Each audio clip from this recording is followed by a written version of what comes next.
Coucou famille, j'espère que vous allez bien. On se retrouve aujourd'hui pour une toute nouvelle vidéo. Aujourd'hui, famille, on va parler de que faire dans l'attente de l'accomplissement d'une prophétie, d'une parole, d'une promesse de Dieu pour notre vie. Et franchement dit, c'est une chose que ces dernières années, j'ai beaucoup apprise. Parce que avant, quand on me donnait une parole, je me disais, ah, forcément ça va s'accomplir et que je n'avais pas forcément quelque chose à faire. Donc quand on te dit par exemple que tu vas être riche, que tu seras dans les finances, que tu seras un analyste financier, un comptable, que tu seras pasteur et tout. Moi quand on me donnait une parole, automatiquement j'étais en mode, ok, ça va s'accomplir. Mais j'étais là, c'était en mode, je croisais les bras en fait. Et finalement, j'ai réalisé que pour atteindre l'objectif que Dieu veut pour nous, on a aussi notre part à jouer. C'est vrai que Dieu a sa part, mais nous, on a aussi notre part. Parce que la part de Dieu, c'est de parler en fait.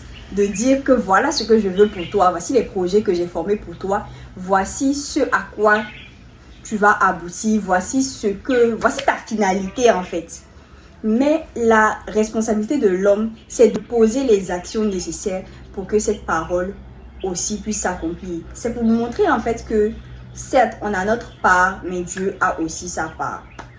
Alors, qu'est-ce que tu es censé faire quand on te donne une parole concernant ton mariage, quand on te donne une parole concernant ton travail, quand on te donne une parole concernant ton avenir? La première des choses à faire, c'est de demander la sagesse à Dieu pour qu'il puisse te permettre de poser les actions. Bon, on va rentrer concrètement dans le vif du sujet. Qu'est-ce que tu es censé faire quand quelqu'un vient te donner une prophétie comme ça pour te dire que, disons, tu vas devenir directeur d'entreprise?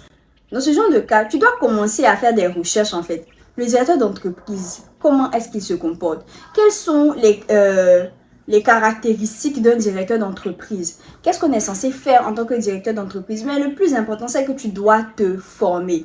Donc, le premier volet, c'est de rechercher en fait ce qui correspond à ce que Dieu t'a dit. La deuxième des choses, c'est de devoir te former. Que ce soit une prophétie concernant le mariage, que ce soit une prophétie concernant ton appel, peu importe peu importe la prophétie qu'on te donne, la chose à faire, c'est de te former. Tu te formes, mais aussi le plus important, c'est de pouvoir chercher Dieu, de demeurer dans sa présence. Parce que vous êtes d'accord avec moi que celui qui t'appelle à cette œuvre, celui qui a mis en toi le vouloir et le faire, c'est celui qui est à même de t'indiquer comment tu dois te comporter. Quand l'ange est allé voir les parents de Samson pour dire que voilà, que tu vas mettre au monde un enfant, que tu auras un enfant et tout, mais que tu ne dois pas boire, tu ne dois pas faire ceci parce que l'enfant sera consacré depuis le ventre de sa mère. Ce sont des recommandations qu'elle a reçues. Donc, de la parole qui est venue vers elle. Ça veut dire quoi? Qu'il y a toujours des recommandations, il y a toujours des prescriptions qui sont attachées à une parole que Dieu nous donne. Tu dois commencer à te former. Que ce soit pour que tu sois pasteur, que ce soit pour que tu deviennes directeur d'entreprise, que ce soit parce que Dieu t'appelle à être ministre. La formation est toujours l'élément de base. Tu dois travailler ton caractère. En fait, tout ce que tu vas faire là, c'est pour ne pas que tu puisses sentir l'attente. Parce que souvent, quand Dieu nous donne une parole, entre la période où la parole a été relâchée et l'accomplissement de la parole, il y a toujours du temps. Il y a toujours du temps. Et c'est vrai qu'il y a des prophéties qui arrivent, on te prophétise aujourd'hui et de là, tout s'accomplit. Il y a des prophéties peut-être qui vont mettre 1 mois, 2 mois, mais il y a des prophéties limites, c'est 4 ans, 5 ans, 10 ans. Donc pendant 10 ans de ta vie, tu ne vas pas croiser les bras en te disant Dieu va faire. Dieu va faire. Tu es dans Dieu va faire, ça fait 3 ans, Dieu n'a pas encore fait. Il ne faut pas te mettre en mode Dieu va faire. Sois en mode actif. Il ne faut pas être passif dans cette période d'attente. Mais il faut être plutôt actif. Être actif comment? En cherchant Dieu. Être actif comment? En te formant. Être actif comment? En travaillant sur toi, en travaillant sur ton caractère. Et je t'assure que quand tu vas commencer à faire ces différentes étapes en suivant, non pas toi ton planning, mais le planning de Dieu. Parce que souvent aussi, dans l'attente, ce qui nous fatigue, c'est qu'on finit par suivre nous-mêmes notre planning. En vrai, hein, moi je sais ce que ça fait d'attendre Dieu par rapport à une situation. C'est que tu pries pendant combien d'années et jusqu'à présent tu ne vois rien. En fait non, ça fait mal et ça te brise. Tu te dis mais attends Seigneur, pourquoi tu m'as finalement dit que voici ce qui allait se passer? Pourquoi tu m'as dit que j'allais devenir PDG? Pourquoi tu m'as dit que j'allais me marier à telle période? Pourquoi tu m'as dit que j'allais voyager? Pourquoi tu m'as dit que j'allais poursuivre mes études si jusqu'à présent je ne vois rien? En vrai, ce qu'on oublie, c'est que l'attente, c'est une façon de Dieu de nous éprouver. Pour voir la pureté de notre cœur et pour voir si, malgré qu'il nous a parlé et que rien ne s'est encore matérialisé, on ne va pas créer un Ismaël. L'Ismaël, c'est quoi?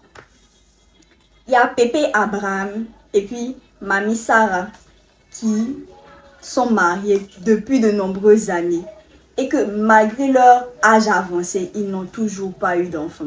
Arrivé à un moment, Mamie Sarah est fatiguée. Elle se dit que mais bon, je veux un enfant, jusqu'à présent rien. Dieu dit on va avoir des enfants, on voit rien. Bon, bébé, calme-toi, j'ai la solution pour toi. Voici ma servante Agar. Va vers elle, son enfant sera notre enfant. Donc, quand c'est comme ça, tu commences à te créer un Ismaël. Parce que l'attente te pousse en fait normalement à te poser des questions et à te dire, bon, comme Dieu ne veut pas faire et que jusqu'à présent Dieu ne fait pas, moi je vais l'aider. Mais toi tu es qui pour aider Dieu? Dieu qui est au-dessus de tout. Quelqu'un qui a créé le ciel, la terre. Toi tu as l'aider comment? Tout ce que Dieu te demande, c'est de pouvoir te préserver dans l'attente, d'apprendre à compter sur lui. Et le but de l'attente, c'est d'apprendre à avoir confiance en Dieu. Je t'assure que ça fait la différence. Et franchement dit, c'est important aussi dans cette attente-là d'avoir des personnes qui vont te redonner la foi. C'est-à-dire qu'arrive un moment, quand tu ne crois plus, quand tu es découragé, quand tu es abattu, tu as besoin d'avoir quelqu'un sur qui compter. Une personne qui va te permettre d'avoir à nouveau confiance en Dieu. Et par rapport à ce que tu dois faire dans l'attente aussi, moi ce que j'ai fait pour vraiment m'aider à, malgré tout, continuer à croire en Dieu, c'est vraiment de méditer la parole de Dieu. Parce que la Bible nous dit que la foi vient de ce que l'on entend. Et ce que l'on entend vient de la parole de Dieu. Si tu n'as pas pour habitude d'entendre plusieurs fois la parole de Dieu, tu vas te rendre compte que finalement, ça n'en vaut pas la peine de croire. Pourtant, si tu, on va dire, remplis ton être de la parole de Dieu, si tu remplis ta personne de la parole de Dieu, tu vas finir par réaliser que ta foi ne va pas venir des circonstances de ta vie. Ta foi ne va pas regarder le fait que ça fait 1 an j'attends. Ta foi ne va pas regarder le fait que les gens avancent autour de toi. Ta foi ne va pas regarder le fait que jusqu'à présent rien ne se passe. Ta foi va plutôt se concentrer sur ce qu'elle a eu à capter. Parce que tu vas avoir plusieurs histoires, certes, qui peut-être ne s'assimilent pas à la tienne, mais qui vont quand même dans le même sens que toi. Regardez un jeune homme comme David, comme ça, qui certainement était dans l'adolescence, qu'on l'a oué roi. Mais c'est des années plus tard que David est devenu véritablement roi. Joseph, qui a fait son songe, où il voyait la lune, le soleil s'incliner devant lui, il avait 17 ans. C'est disons à 30 ans que Joseph est devenu vizir d'Égypte. Entre la prophétie et son accomplissement, il y a toujours du temps. Mais qu'est-ce que tu fais? Qu'est-ce que tu fais dans cette petite partie? Qu'est-ce que tu fais? Tu ne dois pas te tourner le pouce. Aujourd'hui, moi, je suis venue pour t'encourager. Je suis venue te dire que même si ça met du temps, ça veut tout simplement dire que Dieu est en train de travailler derrière. Quand généralement on regarde des séries à la télé et que tu as regardé la première saison, tu te dis que la deuxième saison sera vraiment meilleure. Tu t'attends à vraiment des choses. Et peu importe le temps que ça prend, souvent on va envoyer un message au réalisateur, mais c'est quoi? Ton truc là, ça prend trop de temps. Mais c'est parce qu'il y a assez de choses à peaufiner. Et la manière dont Dieu veut que tu puisses entrer dans cette bénédiction pour toi, il a besoin de faire un travail dans l'arrière. Et je pense qu'une fois, j'écoutais parole de... Non, c'était à table avec Annabelle. Et elles étaient en train de parler de ce sujet. Et elle disait comme ça que si tu ne vois pas Dieu agir, si tu trouves que Dieu est silencieux, c'est parce qu'il est en train de faire du bruit derrière. Donc Dieu est en train de te préparer quelque chose de merveilleux. Dieu est en train de te préparer quelque chose de glorieux.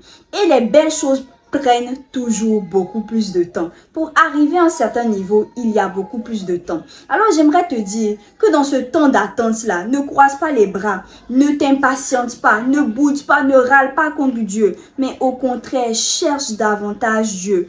Prie, médite, forme-toi, occupe-toi, développe ta foi, développe ton intimité avec Dieu. Et je suis convaincue que lorsque ça sera la saison favorable, Dieu va te visiter. Il va faire au-delà de ce que tu peux penser ou imaginer. Alors c'était cette parole que j'avais pour toi aujourd'hui. Que Dieu te bénisse, qu'il t'aide vraiment durant cette période d'attente. Je sais que c'est difficile, mais je suis convaincue qu'à la fin, tu pourras dire Ebenezer. Jusque-là, l'Éternel nous a secourus. Alors que Dieu te bénisse et sache que je t'aime énormément. Bisous.